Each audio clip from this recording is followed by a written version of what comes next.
Displayed like a trophy, she waited for death, then a human saw her pain, and fell in love in a universe where humans were considered primitive, dirty, and genetically unstable. I want woman head.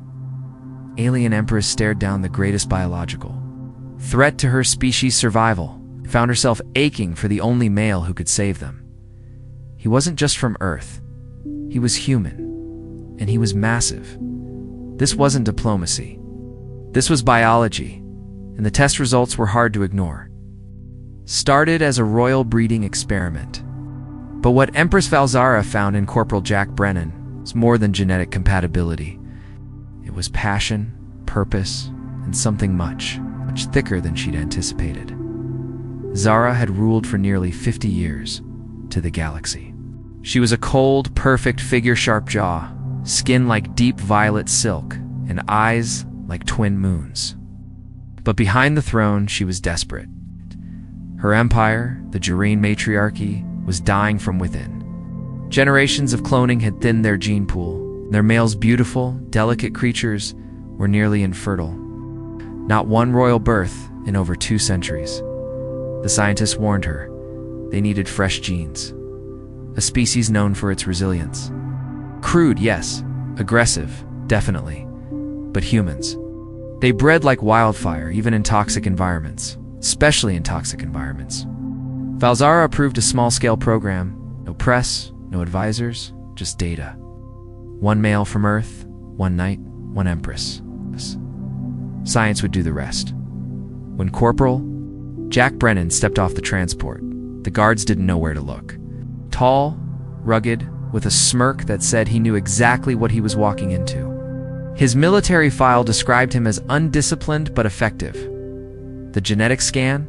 Off the charts. High sperm count, low mutation rate. Something else. Something they didn't report directly to the Empress. They just whispered, with wide eyes, he's, well, statistically enormous. Valzara didn't react. She simply ordered the specimen brought to her chamber. It wasn't what Jack expected. He'd signed up for diplomatic assistance. He didn't realize the Empress herself would be handling the negotiations. Personally, she was tall, regal, dressed in ceremonial silk that revealed more than it hid. Her voice was smooth, cold, but curious. "You understand your role, human?" Grinned. "To serve the Empire, Your Majesty?" The chamber was filled with sensors, monitors, and sterile light. But the heat between them was anything but clinical. Valzara approached him slowly, studying him like a rare weapon. She circled him, silent, until she stood close enough to feel his breath. She reached out, touched his bare chest with her long fingers, and then looked down. Her eyes widened slightly. The sensors chirped. Her pulse had spiked. Moisture levels, too. She tried to maintain her composure. "You are genetically exceptional," she murmured. Jack raised an eyebrow. "You haven't even seen me perform yet." Valzara didn't laugh, but something in her lips curved. That smirk would haunt her later. The scientists left. The doors sealed, and what followed was not what any of them had prepared for. She thought it would be mechanical, a means to an end. But Jack touched her like she mattered. Like her skin wasn't just royal, it was sacred. His hands were strong, warm, grounding. His body unlike anything her people had known. Thick muscle, smooth skin. And that part of him she couldn't stop staring at, impossibly large, impossibly. Alive made her breath catch every time it moved. When he entered her, she gasped. It didn't fit, not fully. Not at first. Her back arched, her mind clouded. The chamber's sensors went wild. Data overload. Valzara's legs trembled. Her voice, usually commanding entire fleets, cracked into something small, raw, and real. Jack whispered in her ear, "Still think we're primitive?" She didn't answer. She was too busy moaning his name. The first time lasted 30 minutes, the second, an hour. The third time, she begged for it. That wasn't in the script. She wasn't supposed to need it, but Valzara did. She needed him. Afterward, she lay beside him on the soft biosheets, her body glowing with warmth she didn't know she was missing. Her fingers lazily traced his chest. Jack stared up at the ceiling. So, do I get a medal for this? Or just a towel? She laughed. Actually laughed. Not once in her life had she done that after mating. Jareen males didn't make her laugh. They didn't make her feel, but Jack did. And in that moment, the Empress of 1,000 Systems realized something terrifying. She didn't want a specimen. She wanted him, the man, the humor. The heat in the child she now knew was growing inside her. A full hybrid royal, strong and human wear it. Outed asterisk, the sun never rose on Jaren Prime. The sky was always a gentle violet glow, lit by the twin moons and the planet's slow-burning core. But inside the Imperial Palace, something had risen. And it wasn't just the temperature in Empress Valzara's chamber. She woke hours later, naked under shimmering sheets woven from living silk, her skin still humming. Her thighs ached not unpleasantly. And next to her, sprawled across half the Imperial bed, lay Jack Brennan, human, bare, and snoring by the stars, she thought, watching the slow rise and fall of his chest. He looks like a god carved from stone and sarcasm. Her first instinct was to analyze. That was what she did. Observe, record, control. But now, she just stared at him. At the soft curve of his mouth, the little scar near his eyebrow. The way his hand rested casually on her hip like they had always belonged to each other. Jareen males were refined, delicate, quiet. Jack Brennan irradiated heat, chaos, and satisfaction. There was a part of her deep in her core, the place her scientists never studied, that didn't want to let him go. The chamber's sensors had stopped recording hours ago. They'd short-circuited. Overload from her body's unexpected, let's say, enthusiastic responses. She was supposed to report this as genetic compatibility test number 001H. But what she'd experienced last night wasn't science, it was something older, something primal. Jack stirred beside her, one eye cracking open. You're staring again? Valzara blinked. I am evaluating. He stretched, one arm flexing over his head, the other pulling her closer. Right. And what's the royal diagnosis? You're abnormally effective. And disturbingly addictive. He grinned, still half asleep. That's what my last girlfriend said, right before she tried to crash my shuttle. The Empress blinked again, uncertain whether he was joking. Then slowly she smiled. A real smile, small, sharp, and rare. Outside the chamber, the court was already in chaos. The palace AI had flagged irregular activity in the royal suite.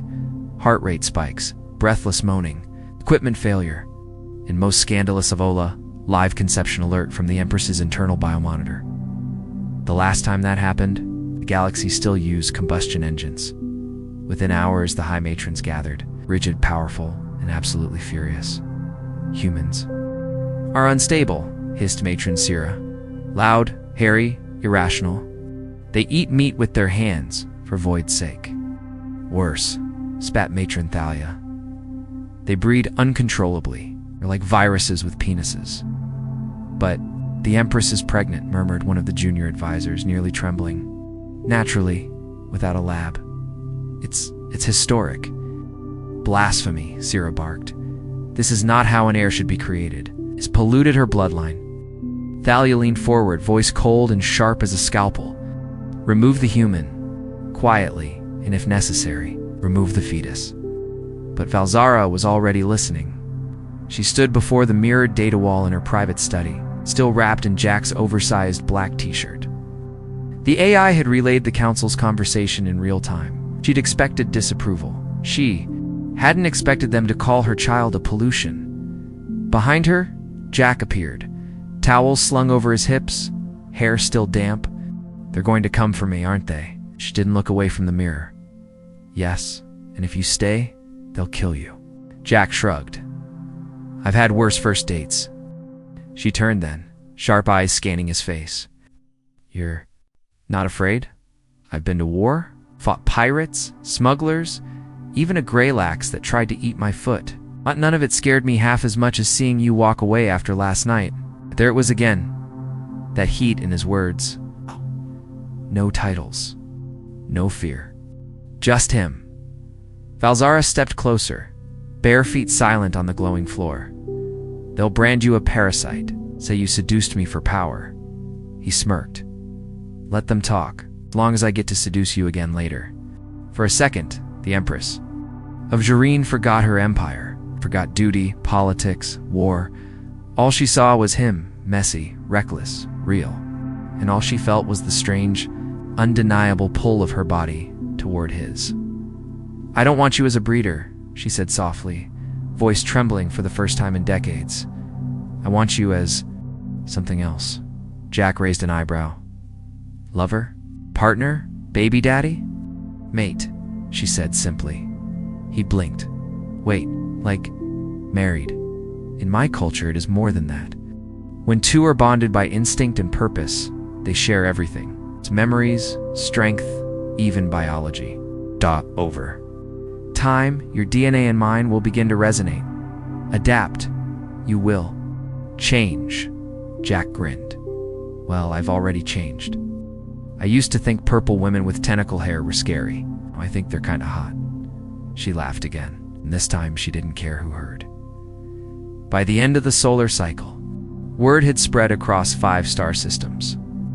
The Empress was bonded with a human. Some called it treason. Others called it evolution, but deep inside the palace, behind the sealed walls of her private chamber, Valzara lay curled beside Jack, her hand on his chest, his fingers tangled in her glowing hair, and growing inside her. For the first time in generations was a child of royal blood, half alien, half human, and fully stoppable. Asterisk, they said, Empress Valzara had no heart. That her blood ran cold and her spine was made of steel, that she ruled by law, not love. And yet, here she was, wrapped around a man from Earth, her head on his chest, listening to the strong, steady beat of a human heart that had somehow become the rhythm of her own. In the quiet dark of the imperial sanctum, where no one dared intrude, her thoughts raced faster than the starships outside the palace walls. She had done the unthinkable.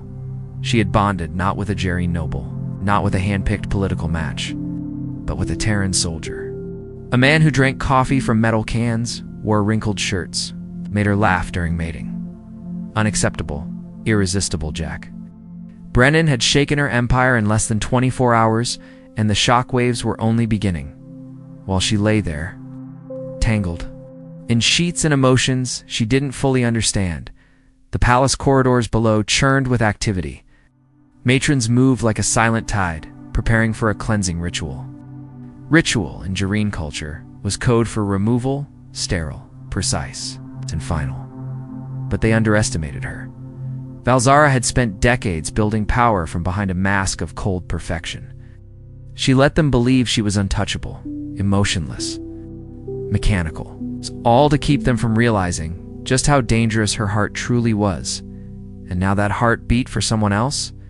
The plan to remove Jack wasn't whispered anymore, it was signed. Sealed and waiting for implementation. Assassination cloaked as a medical complication. Biological rejection. Valzara knew their tactics, knew their venom, but she hadn't expected how much it would hurt hearing them call her mate a mistake.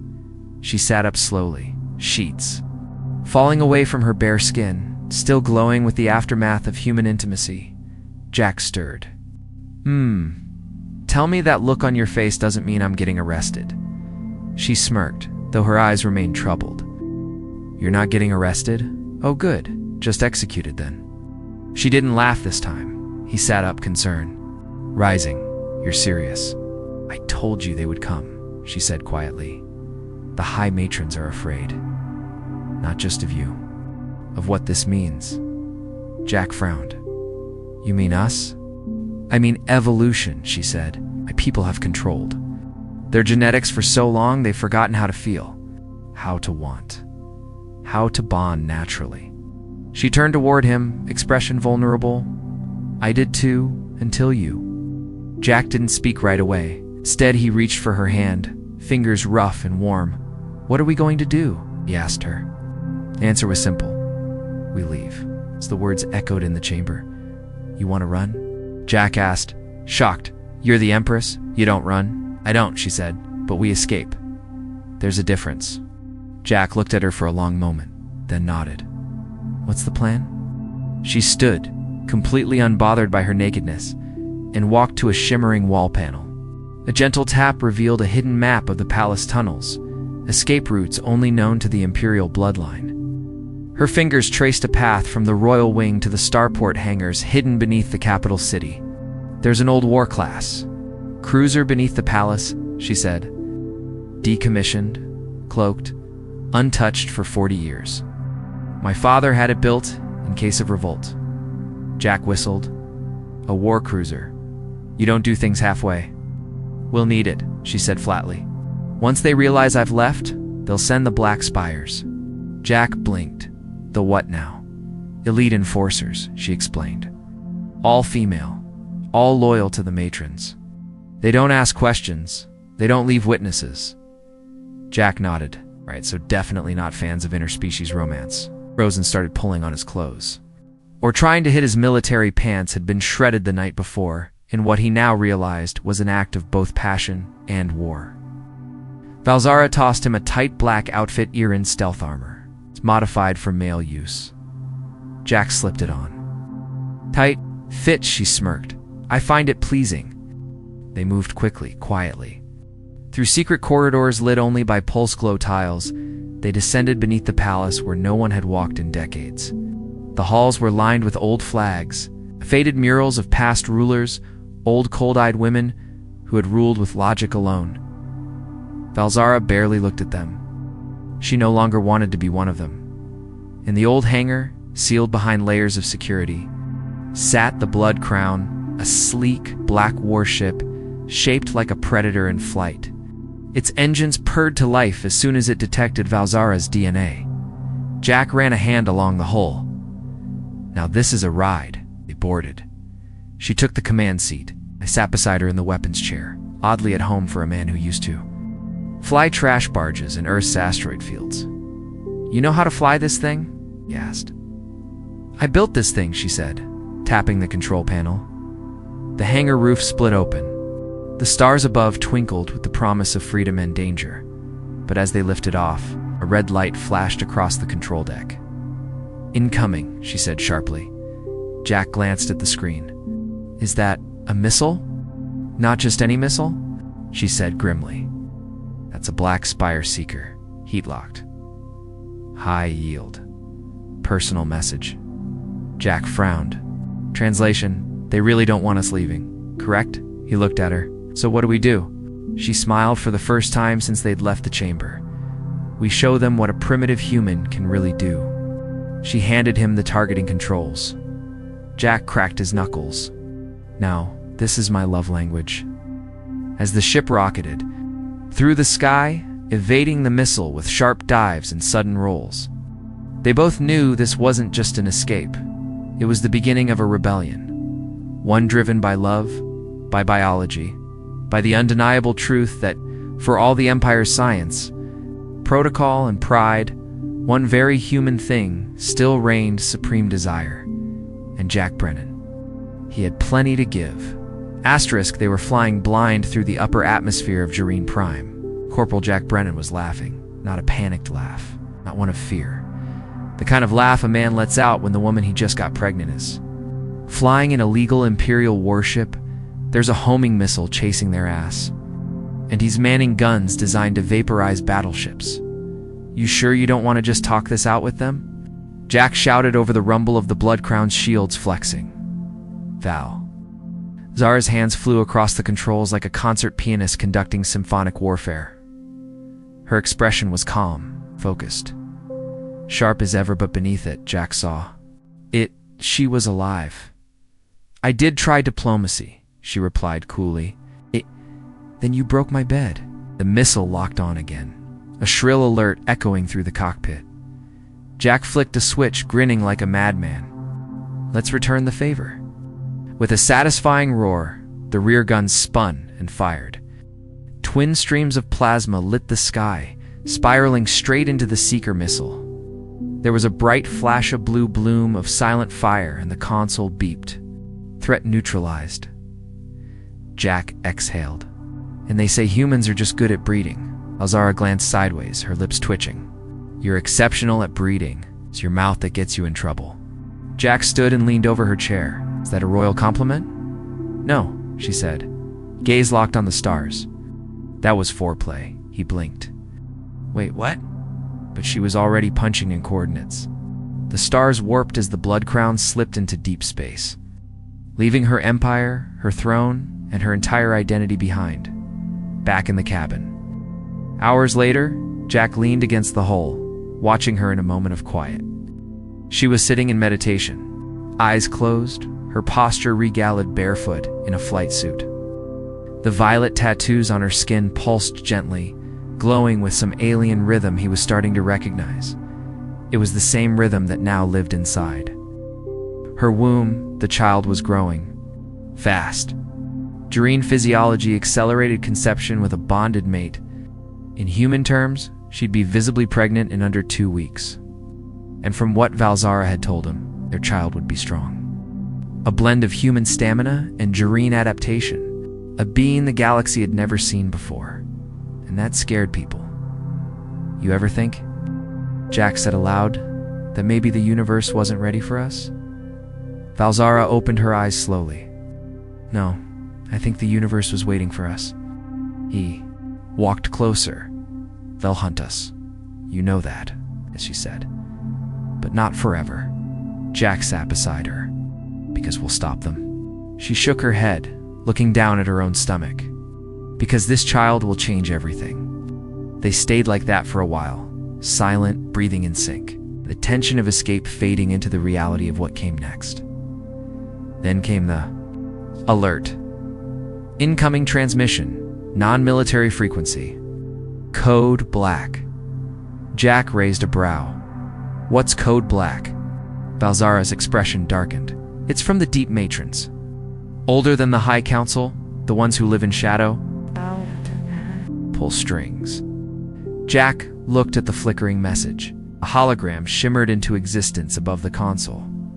An ancient Jareen matron appeared, her skin pale silver, her eyes clouded like fog over water. She spoke slowly, precisely, like someone used to being obeyed. Valzara, you have broken sacred law. You have bonded with an outsider. Worse, you carry an unblessed child. And yet, we offer you mercy. Return to the capital. Deliver the male into our custody. The fetus will be harvested. Your title will be restored, Jack muttered. Very generous. Valzara stared at the image, her jaw tightening. You want mercy? The hologram paused. You misunderstand. It is you who wants it. Then the message ended. The screen went black. Valzara stood slowly. They will come in full force now. They're afraid. Jack stood too. Good. Fear makes people sloppy. She looked at him, then not as her lover, not even as the father of her unborn child, but as her equal. Do you still have contacts in the Terran Rebellion fleet? She asked. Jack nodded. Yeah, a few captains owe me favors. I saved one of them from a sand eel orgy. Long story. She blinked. We don't have time for the story. That's a shame. It's a good one. She walked to the communications deck. I need access to their genetic labs. If your people can help us decode the hybrid gene structure before the deep matrons reach us, we can prove what this child represents, which is... She turned, and for the first time her voice shook not with fear, but with awe. Unity. Evolution. An end to the artificial separation of species. The start of something bigger. Jack grinned. Now that's a galactic birth announcement. They set course for the free Belton unregulated sector, where human outposts, smugglers, and rogue AI fleets shared territory. It wasn't safe. But it was home at least, to Jack, and now to Valzara. As the stars slid past the windows, Jack found himself staring at her again. Her skin shimmered like polished obsidian. Posture was perfect, but her fingers tapped nervously against her leg. She was scared, not of death, but of hope. He slid a hand onto hers. She looked up.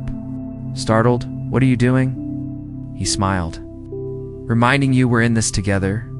Valzara said nothing. But she leaned into him slightly, her head resting on his shoulder.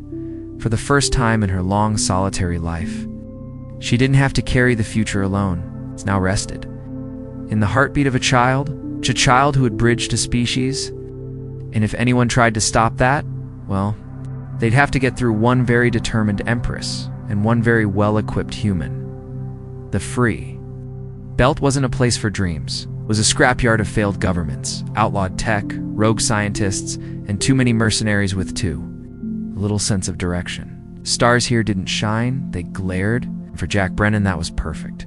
He'd grown up in places like this. Hard stations with soft beds and sharp knives. Back then, he used to wonder if he'd ever have something worth protecting. Now, flying through black market airspace on an illegal warship with an alien empress carrying his child, Jack had his answer. Valzara stood beside him on the bridge, her silhouette lit by the jagged purple glow of the belt's closest gas. Giant. She hadn't slept in 3 days, not since the transmission from the deep matrons. Not since she'd made the choice to betray her people for the sake of their child, and definitely not since the scan confirmed what they'd both felt for days: the fetus was viable, growing fast, and already triggering strange hormonal shifts. In her, Jack glanced sideways. Her violet skin had taken on a deeper hue. Her body temperature had risen slightly, but it was her eyes that changed most. They used to reflect nothing but cold stars. Now they looked softer, brighter, more ... human. She turned suddenly. We're approaching the rendezvous point. Prep for contact. Jack flipped a few switches, scanning for familiar signals. Assuming Captain Ray still owes me that favor. She does, Valzara said. I tracked her debt logs. You saved her ship and her third husband. Fourth, Jack corrected. The third was a synth with control issues. Valzara raised an eyebrow, starting to question your past. He smirked. You and me both. The Cums crackled. A raspy female voice came through, dripping with suspicion. Unregistered Jareen warship. Identify yourself before I make your shiny black hole part of my docking wall. Jack leaned in. Captain Ray, it's Brennan. Don't shoot. I've got something you're gonna want to see. There was a pause, then a sigh. Hey, Brennan. Of course, you always show up with trouble and something illegal in your pants. Jack winked at Valzara. Told you she liked me? I'm starting to understand your appeal, the Empress muttered. They docked at a floating rebel station called Sutera's Grava, massive chunk of abandoned colony infrastructure retrofitted into a den of engineers, smugglers, and runaway A's. The kind of place where morality was negotiable, but privacy was sacred. Captain Ray met them at the airlock. Tall and scarred with a grin like a knife's edge, she didn't bat an eye at the Empress. But her gaze did linger on Valzara's abdomen. Human hybrid? She asked bluntly. Valzara didn't blink. Yes. And the father's you? Ray turned to Jack. Congratulations. You always did shoot straight. He shrugged. It's my one redeeming quality. Ray chuckled and waved them in. Come on, I've got a gene lab that doesn't ask questions, and a biologist who used to work for the core worlds until he cloned his boss's wife. They followed her down rusted corridors, past repair bays and repurposed cargo holds. Everywhere they went, eyes followed them, some curious, some hungry, some afraid. Jareen warships didn't dock here, not without an army, certainly not with an Empress on board. They reached the lab, a cluttered, humming room full of old Terran and alien tech. The biologist, a skinny man named Vaskin with one cybernetic arm and a taste for mint gum, got to work. Valzara lay on the scan table, head turned toward Jack. Her hand reached out for his, and he took it without hesitation. Hours passed. Finally, Vaskin looked up from his screen, visibly pale. This isn't a hybrid, he said slowly. Valzara sat up, eyes sharp. Explain. This is fusion, Vaskin muttered, turning the monitor. The fetus isn't just a blend of human and Jareen. It's rewriting both. It's creating new sequences. Organic adaptation at every level. It's not just compatible. It's superior. Jack blinked. Wait, you're saying the kids? Better? I'm saying, Vaskin replied, swallowing. This child could be the first of a new species. Valzara's face went still. Slowly, she stood. Jack watched her closely. He knew that look. The same one she wore when making war decisions. Only this time, the war was personal. "They'll try to kill us before this becomes known," she said. Vaskin nodded grimly. "If the matrons find out, they'll destroy this station just to erase the data. I won't let that happen," Jack said. "Neither will I," Valzara added. "Not anymore." That night, they didn't sleep. They sat on the ship, looking out over the stars, hands intertwined. For the first time since the escape, there was no pretense between them. It's just two people caught in something bigger than themselves. "You don't regret it?" Jack asked. "Which part?" she replied. "Me. Us. All of this." She turned to him, brushing a hand along his jaw. "Jack, I've lived for almost 90 years. I've conquered planets, signed treaties, outlived enemies, but nothing has ever made me feel alive the way you do." He kissed her softly. No urgency, just warmth. And when she pulled him closer, her voice was a whisper in the dark. "Make me feel alive again." That night, the warship didn't move, but inside it, a fire was lit that would never burn out. And as they lay together, her markings glowing faintly against his skin, Jack whispered the one thing no human had ever said to an empress before: "You're mine." And she whispered back, "So are you." Outside the ship, among the Freebelt stars, something shifted, a quiet ripple of energy. Born from the life growing inside her, the galaxy had no idea what was coming. But it would, soon, very soon. Because love, like evolution, doesn't ask for permission. It just happens. And nothing, not empires, not armies, not even ancient laws, could stop it.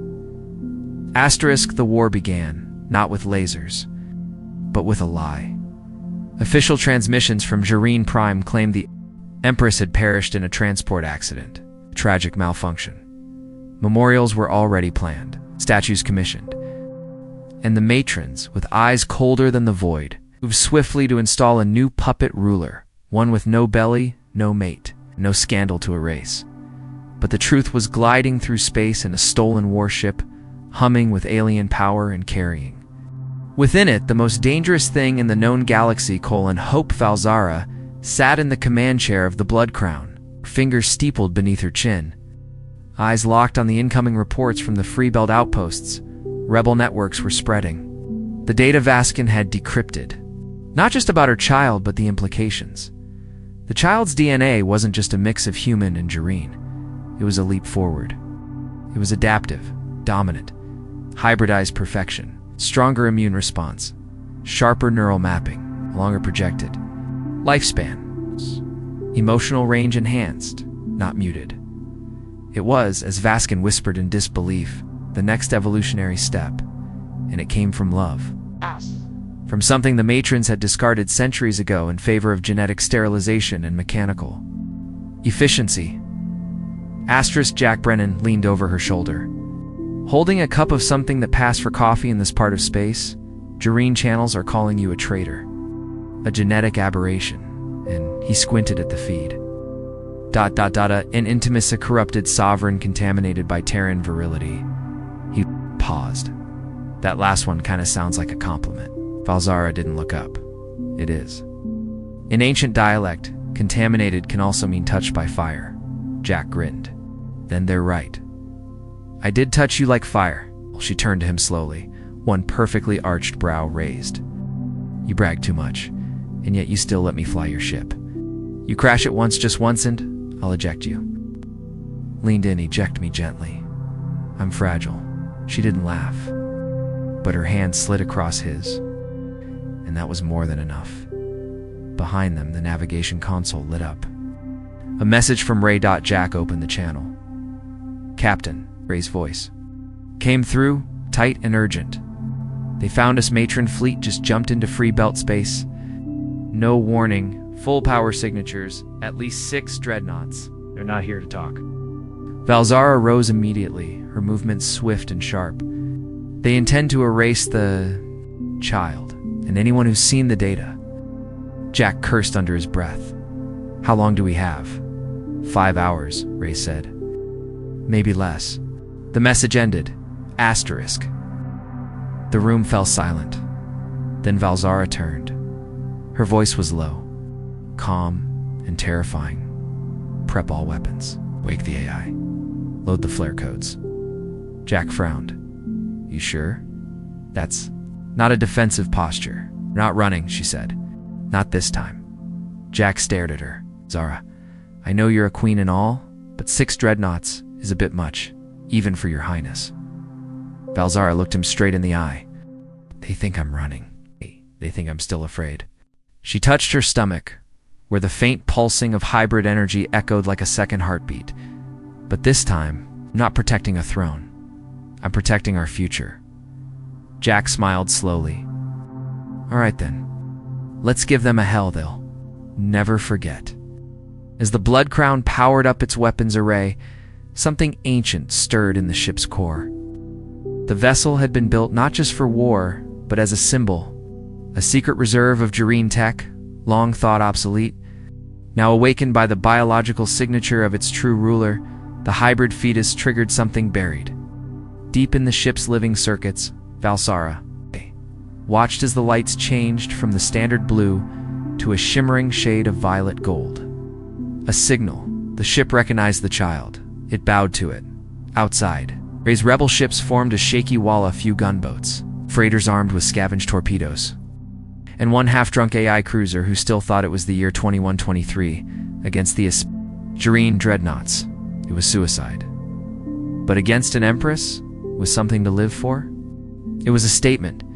When the matron fleet dropped from warp, the stars warped around them. Cold, brutal, beautiful.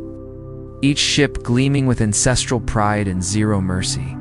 A transmission rang out across the free belt. This is High Matron Sira. Surrender the Empress. Surrender the creature, or we will cleanse this sector. Valzara stepped forward. No, she replied. Just that, and then she cut the channel. Jack grinned. Straight to the point. The enemy began to charge weapons. Valzara turned to her AI. Open flare codes. A sound pulsed through the void low, harmonic, ancient, across the belt. Hidden rebel relays lit up. Jareen outcasts. Human mercs. Even old Imperial scouts, long thought dead or drifting, all received the code. It was a call. A declaration. The Empress lived and she fought for love. Not in spite of it.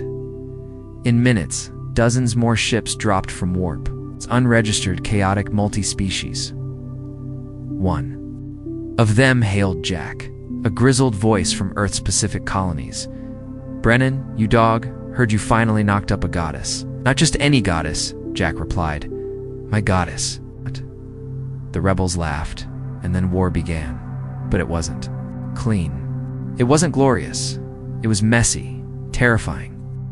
Beautiful chaos. Valzara stood in her warship's heart, her child's heartbeat syncing with the rhythm of every system. And Jack. He manned the weapons like an artist, painting vengeance in plasma and fire. They fought side by side, equal, bonded, unbreakable, and somewhere in the middle of it all, between collapsing stars and burning ships, the galaxy changed, because for the first time in 1,000 years, two enemies didn't fight for conquest. They fought for a child, and everyone Jareen, human or something in between, felt it love, raw, defiant, superior, and the matrons. They didn't stand a chance. Asterisk, the war was over in less than 4 hours. Not because it was small. It's not because the enemy gave up easily, but because something happened. Something no battle doctrine, ancient law, or interstellar protocol could account for. The Empress bled. And when her blood spilled across the command deck of the Blood Crown, glowing violet streaks laced with human red, every sensor in 1,000 kilometers detected the same thing. She was giving birth. Right in the middle of a space battle. The hybrid fetus, triggered by the psychic overload of a full war scenario, had accelerated its final phase. No lab, no doctors, no cloning pod. It's just a woman, a man, and a womb that defied everything the galaxy thought it knew. Jack Brennan had never delivered a baby before. He'd also never fired a railgun at a dreadnought while trying to keep his lover from passing out. There's a first time for everything. Valzara collapsed in his arms, sweat streaming down her face. Her body shimmered with light, the tattoos along her spine glowing like a constellation chart. "She's coming," she gasped. Jack blinked. "She?" Valzara nodded. "I can feel her mind. Already awake, already listening." The AI's voice cracked across the speakers. "Warning. Forward shields down. Incoming torpedo." Jack barked. "Ray, I need 20 seconds." Often Ray's battered voice came through. "Buying you 30. Hope that kid comes out fast." Or guns blazing. Valzara gritted her teeth. "She will." She did. In a brilliant flare of light, surrounded by hums of resonance that made the ship's structure sing, the hybrid child was born. She didn't cry. She glowed. Her skin was a perfect mix of her parents' smooth blue-purple, but with a warm undertone and faint golden swirls across her cheeks. Her eyes opened instantly to pools of ancient starlight, wide and aware. Da-da-da-da-da-da-da, Jack stared, breath caught in his throat. She's. "Perfect," Valzara whispered, weak but smiling. They didn't have long to admire her. The matron dreadnoughts, sensing a shift, fired their last barrage, a desperate storm of plasma and kinetic rounds aimed directly at the blood crown. Valzara rose against all logic. Against medical warning, against gravity itself, and carried her daughter to the central command node. "She needs to be seen," she said. "Let the galaxy witness what they fear." She pressed the child's small glowing hand to the control core. The ship responded instantly. Every system lit up. Every surviving rebel vessel received a psychic pin, a shared feeling, hope. Then the blood. The crown emitted a burst of light that covered the battlefield. Not a weapon, but a wave of resonance pulse, like a mother's lullaby sung across the stars. Every Jareen ship stopped. Her crews fell silent. Dozens, hundreds felt something stir inside them, sensation they hadn't known in lifetimes. Emotion. The matrons screamed for the attack to continue. But the ships didn't move. One by one, the dreadnoughts powered down. Valzara's voice came through every channel, broadcast from the heart of her ship. "This child is the future, not just of my bloodline, not just of the Jareen, but of every species that still believes love is weakness. I was bred in a palace without affection. I was taught to command, not to care. But then I met a human who showed me that strength isn't found in cold logic, it's found in connection." She paused, holding the child higher. "You can destroy your data, hide your truths, kill your enemies, but you can't kill evolution, because it lives now, in her." The screen faded to black. The battlefield went quiet, and the war was over.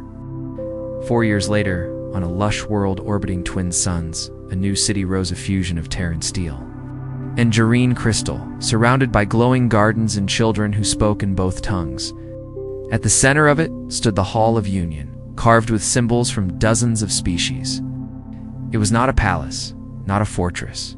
It was a school.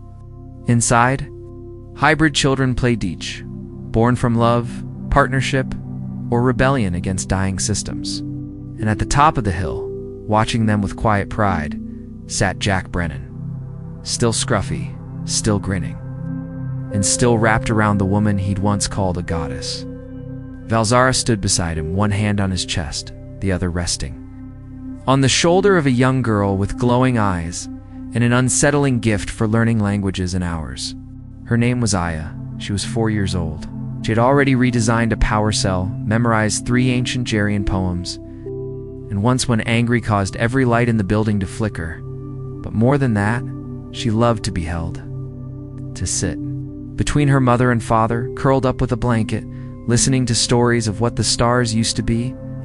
That night, as Jack carried Aya to bed, she looked up at him with sleepy eyes. "Papa, did you really shoot down a matron ship while Mom was screaming?" Jack smirked. "Sweetheart, she wasn't screaming. She was commanding. There's a difference." Valzara appeared in the doorway, arms crossed, brow raised. She was very loud. Jack grinned. So were you. Aya giggled, then yawned, her head nestling into his shoulder. Will I fall in love one day too? She asked softly. Jack paused, looked at his mate. At the Empress who'd given up an empire for a kiss and gained a family instead. Yeah, kiddo, if you're lucky. You'll find someone who drives you crazy, saves your life, and ruins your bed in the best possible way. Valzara rolled her eyes. He means yes. Aya smiled, already halfway to sleep. And as Jack kissed her forehead and tucked her into bed, he realized something. He'd started this journey as a test subject. A soldier with a high sperm count and a decent aim. But he'd become something more, a mate, a father, and a symbol of the most dangerous truth in the galaxy, that sometimes the strongest thing you can be is human.